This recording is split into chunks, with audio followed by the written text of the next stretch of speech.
5장 7절 한 절입니다.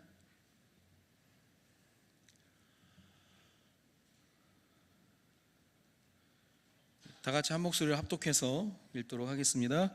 긍휼히 여기는 자는 복이 있나니 그들이 긍휼히 여김을 받을 것이며. 아멘. 옆에 계신 분 인사하기 잘 오셨습니다. 당신은 은혜 받은 사람입니다. 뒤에 계신 분하고도 인사하겠습니다. 당신은 은혜 받은 사람입니다. 오늘은 긍휼히 여기는 자의 복, 긍휼히 여기는 자의 복이라는 제목으로 말씀을 나누려고 하는데요. 시리즈를 보고 있잖아요. 그 시리즈의 제목은 우리가 보통 생각하는 기복, 뭘 하나님께 바라고 내가 원하는 복을 바라는 삶을 이제 기복이라고 하는데요. 계속 그렇게 살다가는 하나님이 만들어 놓으신 예비된 축복보다는 자꾸 내가 원하는 쪽으로만 가려고 하는. 근데 우리가 그렇잖아요. 자녀 키우다 보면 애쓰고 막 악쓰고 막 그러면 들어주는 게 있잖아요. 별로 기쁘지 않은데 그냥 허용해 주는. 그래가지고는 진정한 축복을 못 누리게 되는 겁니다. 근데 팔복이라고 하는 것은 하나님이 우리를 이끄시는 복입니다. 나는 죽고 내 안에 그리스도가 사시면서 하나님이 내게 원하시는 축복들. 그러니까 예수님도 나도 죽을 것 같다, 십자가 지려고 하니까 죽을 것 같다. 근데 하나님께 기도하는 게 할 수 있으면 이 잔을 내게서 떠나게 해주시기를 기도했다가도요, 나의 원대로 마옵시고 아버지 뜻대로 되기를 원합니다. 그렇게 했거든요. 그래서 우리 신자의 실력, 우리 기독교인의 실력은 뭐냐면요, 기복에서 팔복으로 자꾸 바뀌어지는 겁니다. 그러면 신앙생활이 단순해지는 거죠. 하나님이 주신 축복들을 받고, 그리고 또 하나의 실력은 하나님이 주신 팔복의 축복을 가지고 계속 살아가는 걸 얘기하는 거죠. 그럼 지속한다는 건 실력이 있는 거예요. 힘이 없으면 지속을 못하는 겁니다. 그래서 우리가 긍휼히 여긴 자의 복이라고 오늘 말씀을 나누려고 하는데요. 첫 번째로 본론에 가서 긍휼이라고 하는 뜻을 먼저 본다면요, 긍휼은 불쌍히 여기다의 뜻입니다. 자비, 영어로는 mercy 그러고요, 헬라어로는 엘레오스라고 하는데, 우리가 보통 긍휼히 여기다라는 말이 엘레오스라는 보다는 동사로 해서 들어보셨을 거예요. 스프랑코 니조마이라고 하는 게요, 복음서에 16번이 나오는데 불쌍히 여기다라는, 불쌍히 여기다와 같이 나오는 현상이 뭐냐면 기적이 일어났습니다. 하나님이 나를 불쌍히 여기셔야 나의 삶에 기적이 나타날 줄로 믿습니다. 쟤는 나 없으면 못 살아. 내가 책임져 줘야 돼. 나도 그렇게 생각하고 주님이 나를 그렇게 생각한다면 거기에 하나님의 기적 같은 일이 일어나는 거죠. 여러분 정말입니다. 우리와 우리의 후대가 살아가는 데 있어서 자기 인생의 대안이 하나님이 되고 대책이 하나님이 될 때 생각지도 못했던 일이 일어나는 겁니다. 여러분 잘 안 되면 기도 제목이라도 잡으셔야 돼요. 그래서 히브리어로 이 긍휼이라는 뜻을 레헴, 베들레헴 할 때 레헴인데요, 이 레헴이 이제 떡집이라는 얘기가 있고, 어디서 파생된 단어냐면 어머니의 자궁이라는 뜻이 있습니다. 레헴이 뭐 라햄, 레헴 뭐 그러는데요, 쉽게 말하면 긍휼이라고 하는 것은 가장 원초적인 어머니의 사랑을 얘기하는 겁니다. 어머니의 사랑. 이번에 경상남도 교육청에서 공문이 발송됐는데 엄마 아빠라는 단어를 쓰지 마라. 이거는 특정 가족에 국한된 단어라는 거예요. 이게 전교조와 합의하에 따른 거니까 앞으로는 보호자, 그냥 가족이라고 쓰라는 거예요. 이게 보편적 차별금지법에 실행된 한 예입니다. 아니 공문으로 나온다니까요. 말도 안 되는 얘기들이 일어나는 거예요. 뭐라고 불러도 보호자, 가족, 말도 안 돼. 이게 말인지 망군지. 학부모들이 막 반발을 했죠. 말도 안 되는 소리 하지 말라고. 세계에서 가장 따뜻한 엄마와 아빠라는 말을 사용하지 못하는 건 말도 안 되는 거다. 이걸 자꾸 보편적 차별금지법 안으로 끼워 넣어가지고 자꾸 이렇게 만들어가는 거예요. 여러분 혹시 여러분 자녀들이 다니는 학교에서 그런 공문이 오면 반발해야 되는 거예요. 이건 기도의 복음을 하는 게 아니라 반발해야 되는 겁니다. 말도 안 된다. 이거는 어떻게 보면 다 영리죠. 자, 거꾸로 가는 그런 부분들이죠. 그래서 우리가 긍휼, 불쌍히 여기다, 또 뭐 좋아한다, 사랑한다라고 얘기할 때 제일 오래 가는 사랑이 어떤 사랑입니까? 이유가 없는 사랑이거든요. 이유가 없는 사랑. 너 왜 좋아? 왜 사랑해? 그냥. 그게 제일 좋은 거예요. 난 당신이 웃겨서 좋아. 그럼 계속 웃겨줘야 돼. 나는 당신이 웃기게 생겨서 좋아. 계속 웃기게 생겼어야 돼. 나는 네가 공부를 잘해서 좋아. 그럼 공부를 계속 잘해야 된다니까요. 요거 참 불편한 거예요. 당신이 그걸 너무 잘하니까 좋아. 계속 잘해야 되는 거예요. 이게 인간적인 사랑. 그래서 사랑은 변하는 거예요. 목사님 젊어서 좋아요. 전 근심돼요. 계속 나이가 들어가니까. 젊어서 좋대 그러면 내일은 계속 싫어지는 거예요. 이제 어떤 이유가 있다? 그건 틀린 거예요. 하나님이 우리를 사랑하셨는데 이유가 있다? 없어요.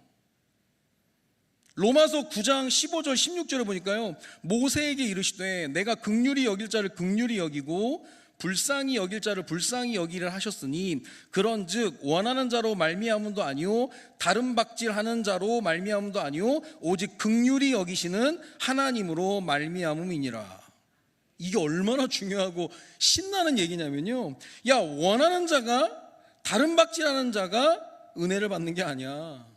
뭐라고 얘기합니까? 오직 긍휼히 여기시는 하나님으로 말미암음이니라. 우리가 그 사랑, 그 긍휼하심을 입은 줄로 믿습니다. 감사한 일이죠.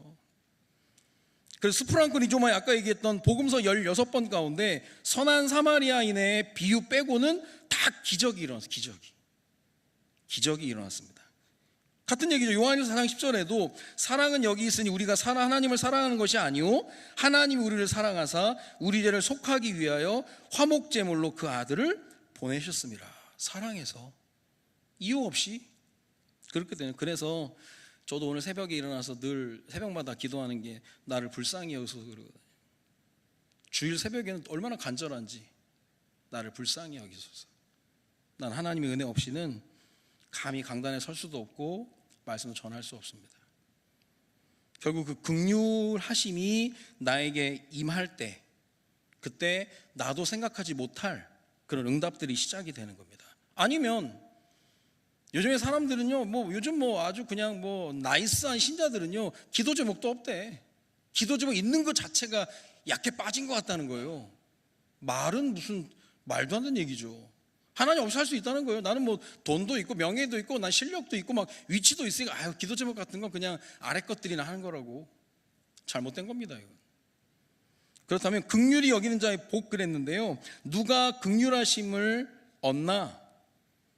계속 얘기하는 건 내가 그리스도와 십자가 못 박고 죽었나니 나를 부인하고 자기 십자가를 지는 자가 하나님의 긍휼하심을 얻는 겁니다.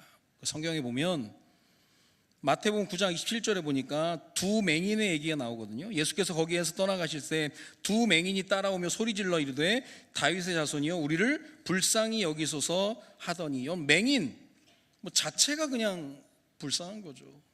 아무 스펙도 없고 어떻게 조건도 없고 완전 심령이 가난한 처럼 파산된 인생이에요. 파산된 인생. 시작부터 내세울 것이 없는 거예요. 있다가 없어진 것도 아니에요.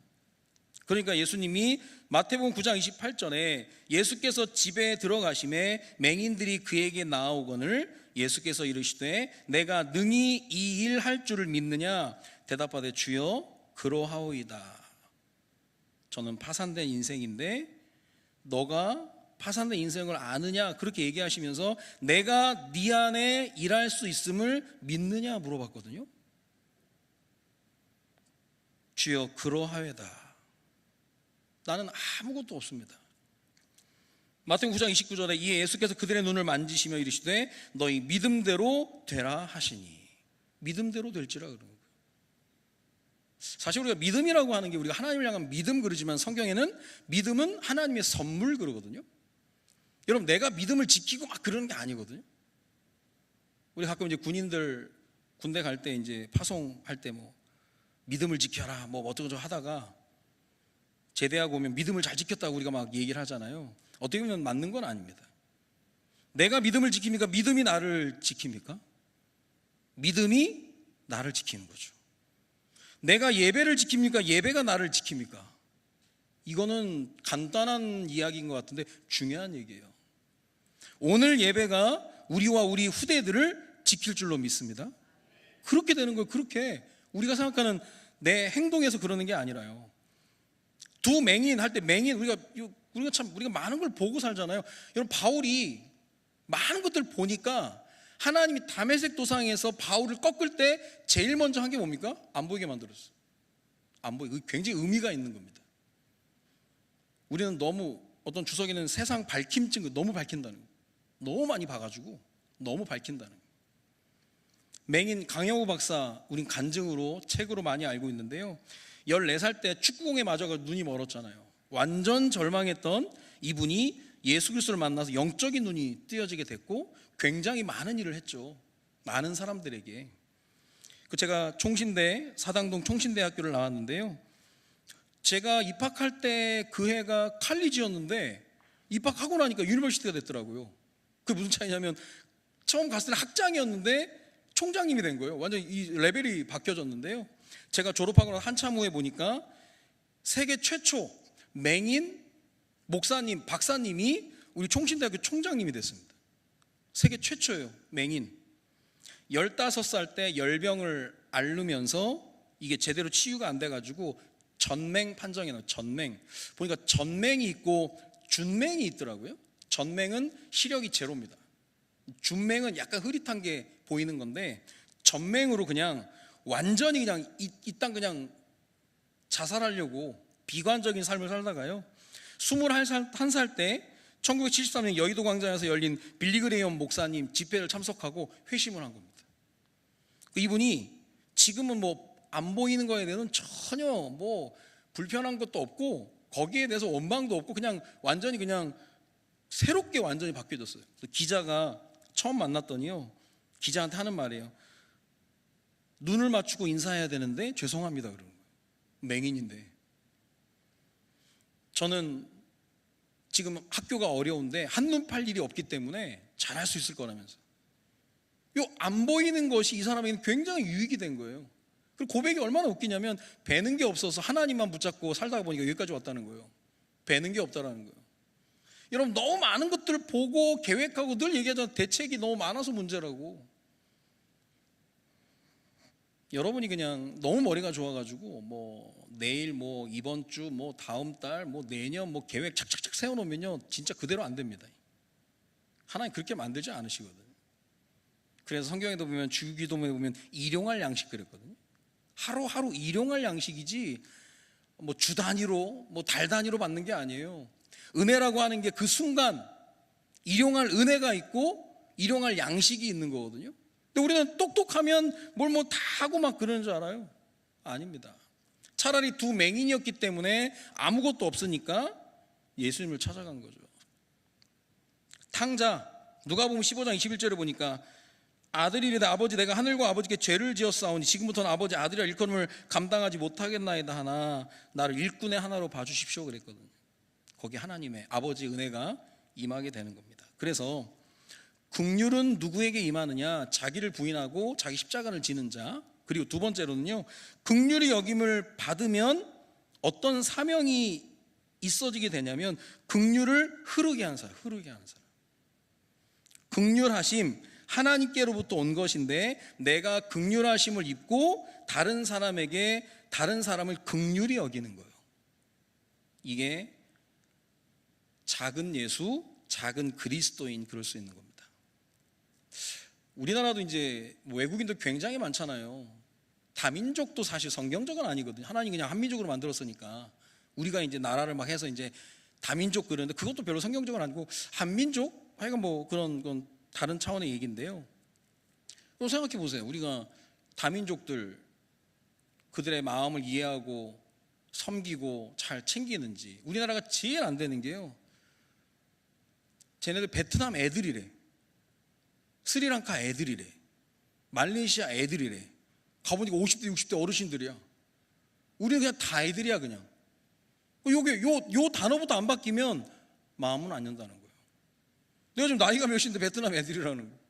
너무 쉽게 얘기하는 거죠. 그게 우리 안에 밑에 감춰진 교만이거든요. 우리가 조금 잘 산다고. 우리도 옛날에 다 그렇게 했는데.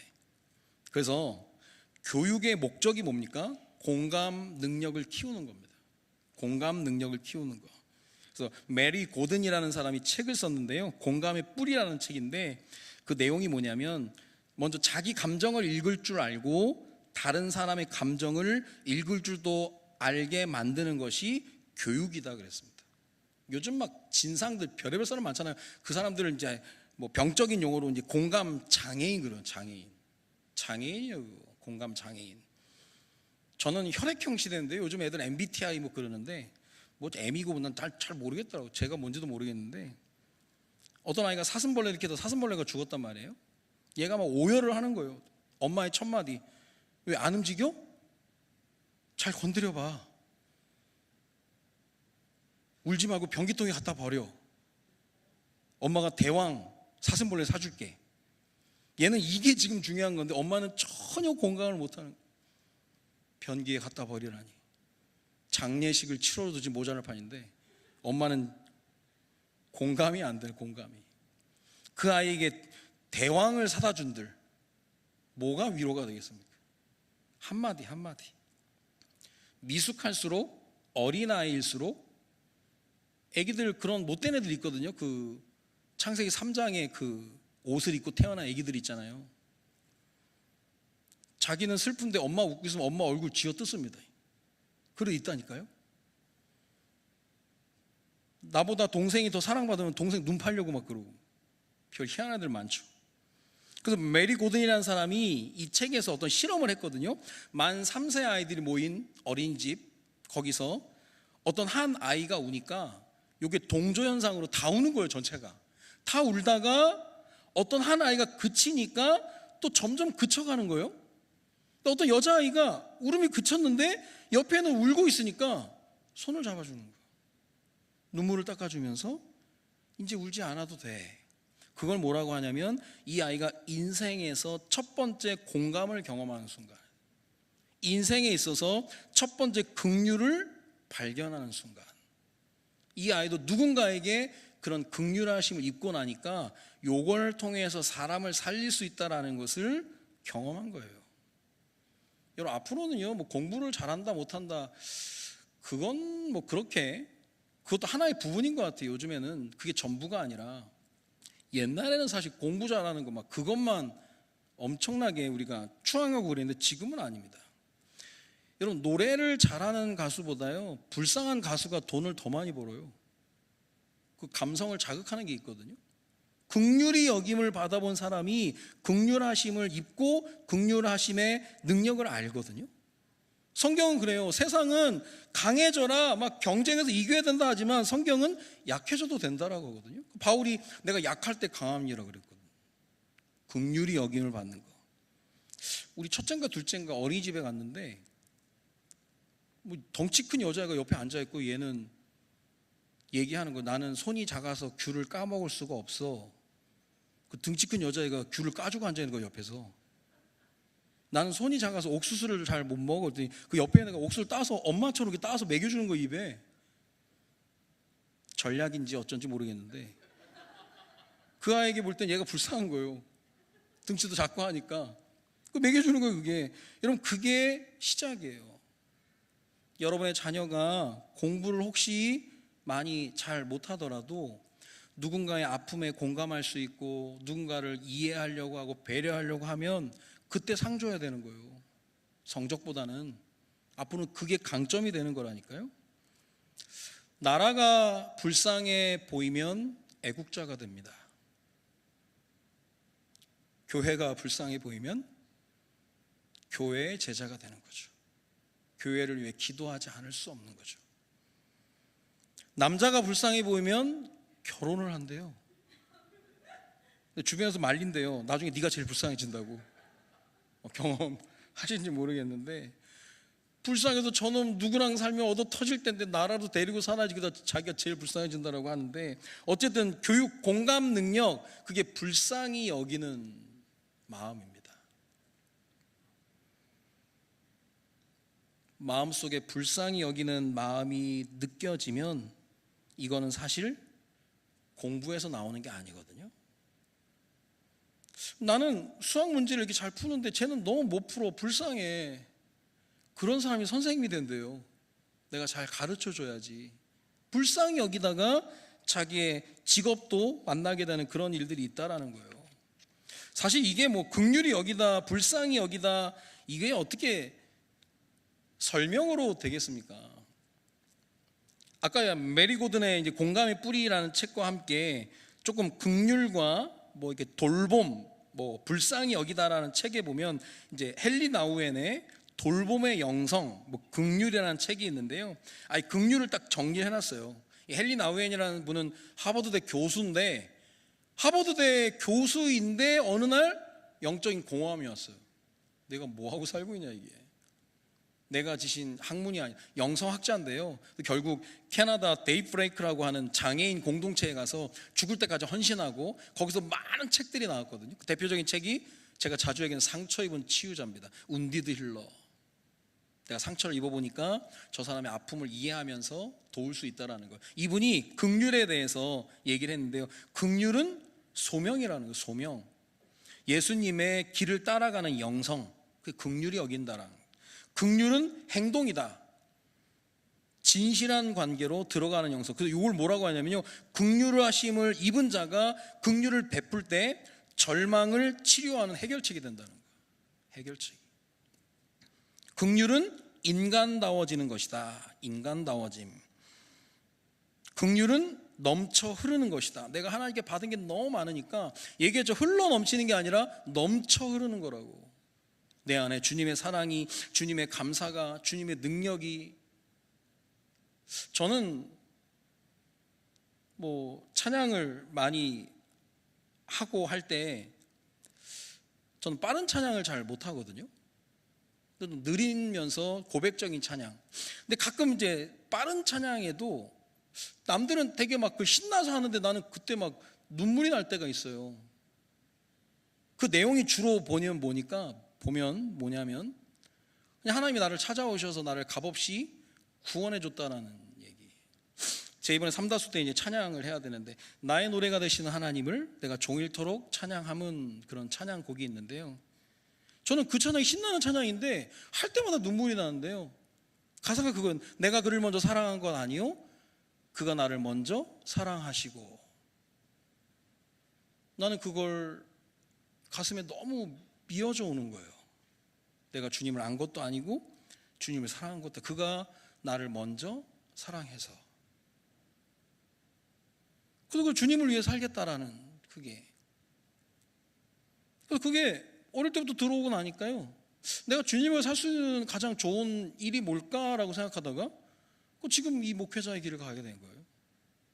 물론 말씀도 말씀이지만 찬양을 통해서 하나님이 주신 그런 은혜들 무시 못합니다. 그 대표적인 게 하나님이 나를 찾아오셨다라고 얘기하는 거죠. 자, 결론을 말씀드리면 선한 사마리아인의 이야기가 누가복음 10장에 나오는데요. 그때 사람들이 물어봐요.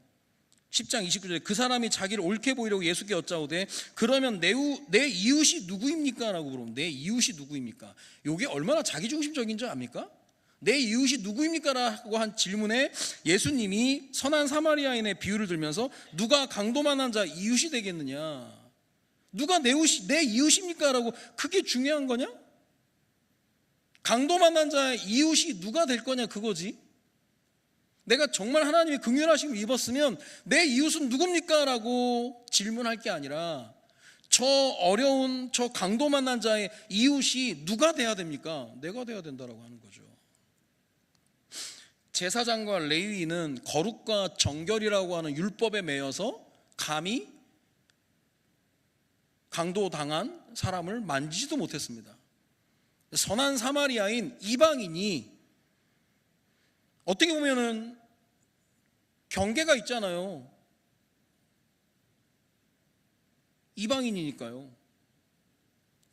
그걸 뛰어넘어가지고 누가복음 10장 34절을 보니까 기름과 포도주를 그 상처에 붓고 싸매고 자기 짐승에 태워 주막으로 데려가서 돌보아 주니라. 여러분, 기름과 포도주를 이 강도 만난 자에게 썼다는 건요, 다 썼다는 거예요.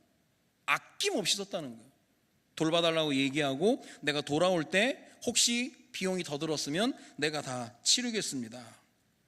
그때 예수님이 물어보는 거예요. 레위인, 제사장, 선한 사마리아인 셋 중에 누가 강도 만난 자의 이웃이냐? 다르게 물어본다면 누가 하나님께 가장 큰 긍휼하심을 입었느냐 그겁니다. 아까 얘기한 것처럼 원하는 것도 아니고 다른 박질 잘하는 순서도 아니고 오직 긍휼하심을 입은 자인이라 그랬거든요. 긍휼하심을 입고 긍휼하심을 베푸는 거죠. 그게 신자의 삶입니다. 삶. 선한 사마리아인. 우리가 지금 전교인 여름 스케줄 놓고 기도하는데요, 2026 3다수입니다. 316 교회 다음 세대 수련회 8월 14일부터 15일까지. 예전에는 전교인 수련회 성격을 띄었음에도 불구하고 제가 교육위원회에 이제 부탁을 해서 이제 진행을 했다가 이번에 우리 장로님들 중심으로 해서 전교인이기 때문에 3다수 준비하면서 지난주에도 회의를 할 때 폭넓게 모였거든요. 장로회장님, 또 기관장님들, 또 뭐 우리 위원장님들 다 모여서 사실 예배 다 끝나고 회의를 하고 가는 거 되게 피곤할 수 있거든요. 와, 근데 모임분들이 얼마나 적극적으로, 얼마나 헌신적으로 화기애매하게 하시는지 제가 볼 때 와, 이분들 참 귀하다. 그리고 이번에 구역장님들은 작은 구역, 큰 구역 조화롭게 하기 위해서 권역별로 묶어서 권역별로 이렇게 하잖아요. 앞으로 구역장들의 역할은 더 하나님이 더 크게 주시지 않을까. 금요기도에도 앞으로 구역장 중심으로 해서 물론 우리가 새가족 초청도 해야 되겠지만 구역식구도 초청해서 어쨌든 구역들이 모여서 금요기도에 함께 기도하고 찬양하고, 아마 2026 3다수를 기점으로 해서 많은 것들이 바뀌어지게 될 겁니다. 소망을 가지고 기도하는 거죠. 그냥 단순히 이틀 뭐 하나보다 뭐 광복절날 하나보다 그게 아니고요, 하나님 분명히 때와 날을 정하시고 일을 하시거든요. 그게요 진짜 하나님 하시니 보이는 거예요. 그 여전도 회장님이 식사 준비, 이번에 우리 송현자 권사님, 뭐 김록수 권사님 증경 여전도 회장님이시죠. 이번에 현자카세라고 해가지고 오마카세를 생각을 해서 여전도 회장님의 그동안 뭐 교회 행사 있을 때마다 여전도 회장님뿐만 아니라 그 같이 일하시는 이름 없이 빛도 없이 그 더운 날 땀 흘려가면서 했던 그런 헌신들이 결코 헛되지 않거든요. 진짜 헛되지 않습니다. 성경에 보면 네가 행한 그대로 내가 너에게 돌려줄 거다 분명히 그 얘기를 하거든요. 이번 3다수 그냥 할 게 아니고요, 진짜 우리 교회 여러 가지 형편을 보면서 기도하는 거예요. 기도. 그러면서 각 부서, 이번에 지난주에는 우리 청소년부가, 앞으로는 이제 또 대학부 또 수련회 남아 있는데요, 우리가 기도하면서 해야 됩니다. 디모데전서 4장 4절에 보면요, 하나님께서 지으신 모든 것이 선함에 감사함으로 받으면 버릴 것이 없나니 그랬거든요. 이거는 우리가 선과 악을 정하는 게 아니야. 그건 선악과야. 그냥 하나님의 지으신 모든 것이 선하기 때문에 네가 감사함으로 받으면 버릴 것이 없다. 왜 자꾸 네 인생에 버릴 것이 나오느냐, 왜 인생에 자꾸 쓰레기가 나오느냐, 감사함으로 안 받아서 그런 거예요. 감사함으로 안 받아서. 그래서 하나님 없이 누리는 즐거움은요, 그 우상숭배입니다. 근데 악한 상황 속에서도 하나님께 감사하며 그 안에 즐거움을 누리는 건 그 자체가 예배가 되는 거거든요. 예배가. 저는요 디모데전서 4장 4절만 쭉 봤다가요, 뭐 늘 알고 있던 말씀 연결해서 보니까 4장 5절에 보니까 하나님의 말씀과 기도로 거룩하여짐이라 그랬거든요. 거룩하여진다라고 하는 것은 구별된 삶을 산다. 우리가 기복에서 팔복도 구별된 거잖아요. 하나님 이끄시는 복으로 바뀌어지는 건데 그 기준이 뭐냐, 말씀과 기도라는 거예요. 말씀과 기도. 말씀은 뭡니까? 기준이에요. 기준. 말씀이 있어야 내가 돈을 어떻게 사용할 것이냐, 내 에너지를 어떻게 사용할 것이냐, 무엇을 위해 사용할 것이냐, 그 기준이 나오는 거죠. 말씀. 기도는 뭐냐? 분별하는 거예요. 이게 기도할 거냐, 분별할 거냐. 우리 성도는 지금 발람 선지자 발락 왕에 대해서 보고 있는데요, 발람 선지자가 계속 이거는 결단할 일인데 자꾸 기도한답시고 기도로 포장해가지고 자꾸 거짓말해요.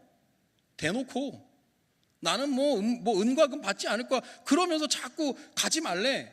내가 하나님께 더 물어본대. 아니 이미 하나님이 다 얘기했거든요. 나 저주하면 안 된다 그랬거든요. 여러분 지금 여러분에게 닥쳐있는 일이 이게 기도할 건지 분별할 건지 봐야 된다니까요. 분별하고 결단하고 결정해야 되는데 기도한대. 얼마나 믿음 있어 보입니까? 하나님이 더 얘기하시니 내가 들어볼게. 뭘 들어봐. 지금 다 끝난 건데. 이 발람 선지자가 대단한 사기꾼이에요. 종교 사기꾼. 여러분 갑자기 들으시니까 발람이 선지자인지 발락이 왕인지 발락이 선지자인지 발람이 왕인지 헷갈리죠. 발람 선지자가요 계속 돈만 밝히고 콧구멍 벌렁벌렁 한다고 발람, 아니면 발람까진 선지자, 발락, 이스라엘을 저주해달라고 바락하는 왕, 그래서 발락 그러거든요. 학교 다닐 때 공부 잘하는 애들 꼭 그렇게 예를 들어서 외우고 그랬어요. 제가 꼭 공부 잘했던 얘기야. 저도 다 이제 선배들한테 들은 얘기인데 발람과 발락인데요. 여러분 기도할 게 있고 분별할 게 있어요. 하나님 다 아신다니까. 엄마가 아침에 500원 2개를 주면서 하나는 헌금하고 하나는 교회 갔다 오면서 먹을 거 사 먹어라. 좋다고 뛰어가다가요 500원 하나 흘렸는데 하수구에 쏙 빠져버린 겁니다. 그 아이 하는 말, 어머 헌금이 빠져버렸네. 헌금이 빠져버렸대. 우리 그렇게 신앙생활을 해요. 소가 송아지를 낳으면 하나님께 드리기로 했는데 2마리가 태어났는데 남편이 갈등을 해요. 여보 왜 한 마리 안 드려? 기도 중에 있어. 좀만 기다려봐. 그날 밤에 한 마리가 죽었어요. 그 다음날 아침에 남편이 얘기해. 여보 어젯밤에 하나님이 알아서 데려가셨어. 나쁜 놈. 우리 그런 식으로 한다니까. 다 포장해가지고. 우리 포장의 명수예요. 오래 신앙생활 할수록 포장을 잘합니다. 하는 척, 아는 척, 은혜 받은 척, 응답 받는 척. 그래가지고는 하나님의 긍휼하심을 얻을 수가 없습니다. 있는 모습 그대로 가는 거죠. 있는 모습 그대로. 우리 교회 형편을 아시는 주님 아시잖아요. 지금 우리가 많이 어렵고 힘들고 여러 가지 많은 부분이 있는데, 그러나 하나님이 계시기에 우리는 절망하지 않습니다. 이번 2016 삼다수를 통해서 이런 좋지 않은 흐름들이 바뀌어지면서 새로운 하나님의 은혜 가운데 든든하게 세워진 교회가 되게 해달라고 기도하는 겁니다. 기도.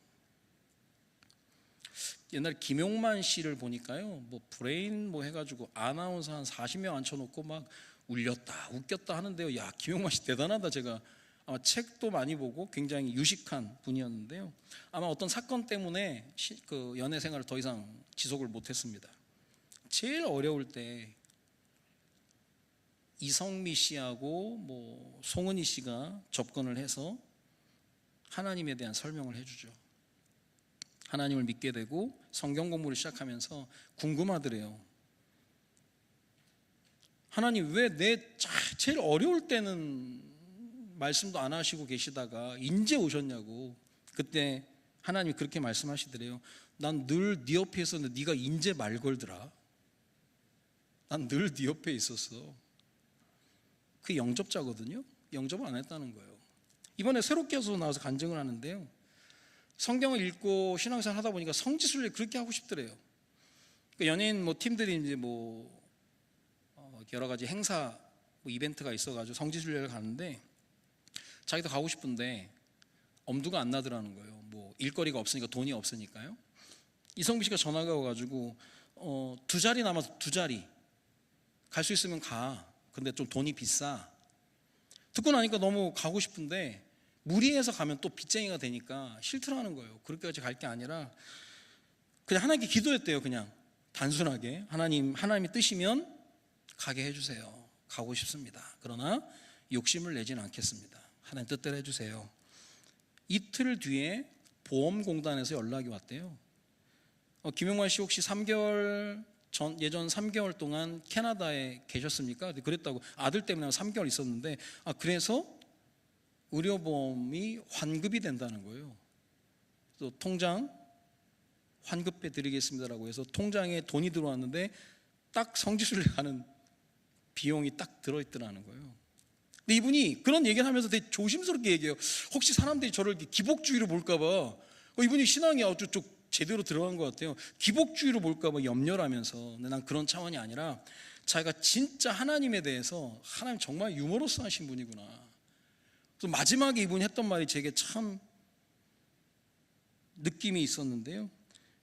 하나님 정말 크신 분 같은데요, 하나님의 끝은 도대체 어디까지입니까? 하나님을 더 알아가고 싶습니다. 나는 안다고 해도 하나님을 잘 모르는 것 같습니다. 이게 하나님의 긍휼하심을 입게 되는 사람이에요. 다 안다고요? 다 해봤다고요? 옛날에 어른들 중에 동네에서 다 알고 다 잘하고 모르는 거 없고 안다니 박사야. 안다니 박사. 다 안돼. 근데 다 틀려. 되는 것도 없어. 우리가 하나님 앞에서 다 안다라고 하고 다 해봤다라고 어디서 우리가 명함을 내밀겠습니까? 긍휼히 여기는 자의 복은 나를 불쌍히 여기소서 하나님께 엎드리고 하나님 없이는 살 수 없습니다. 아니 우리 교회가 하나님 없이 됩니까 이게? 2063 삼다수가 뭐 유능한 사람이 오면 될 것 같아요? 뭐 대단한 사람? 뭐 돈이 넘치면 될 것 같습니까? 이건 절대 아닙니다. 돈으로 되는 게 아니에요.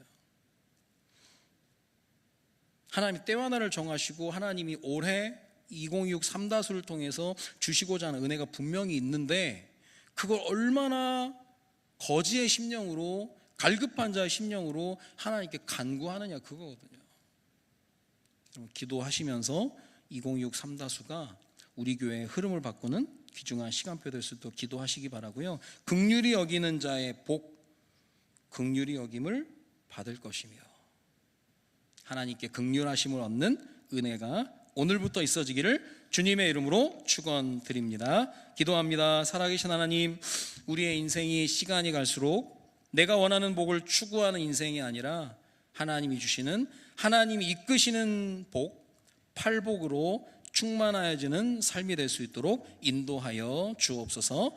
긍휼히 여기는 자가 긍휼히 여기심을 받는다 그랬는데, 하나님 앞에 모든 것을 내려놓고 나를 부인하고 자기 십자가를 지고 하나님을 따라가는 주의 자녀들 될 수 있도록 주님이 역사하시고 인도하여 주옵소서. 감사를 드리며 예수 그리스도의 이름으로 기도드립니다. 아멘.